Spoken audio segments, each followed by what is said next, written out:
Jadi sandaji lek deo handa tujuh tawi dua ada baca kunun maka dikeri dari talim sembahyang deo kasah hana upu dan hana wajib ya ulang sembahyang kembali. Tapi yang kedua kata tinggalkan sunat abad, sunat yang sangat dekat dengan kewajiban. Tapi dia sunat, dia ada sunat muakkad. Jadi hana upu sembahyang deo sama tinggal beli lagi.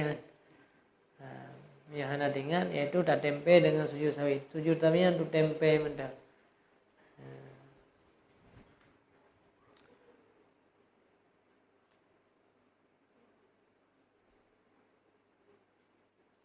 Ta'aruf.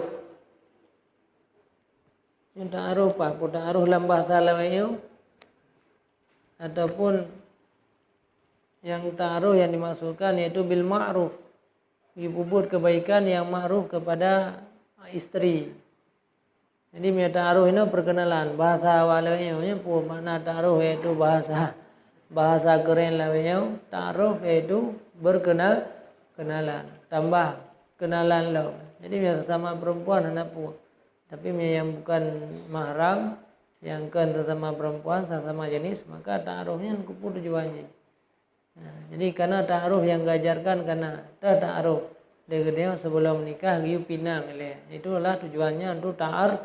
Tapi ta'arufnya membuka jalan maksiat, juga kepacaran dan sebagainya, maka ta'aruf itu juga hukumnya haram. Karena lil wasail hukmul makasid, karena jalan untuk membawa dia kepada perbuatan yang haram maka haram.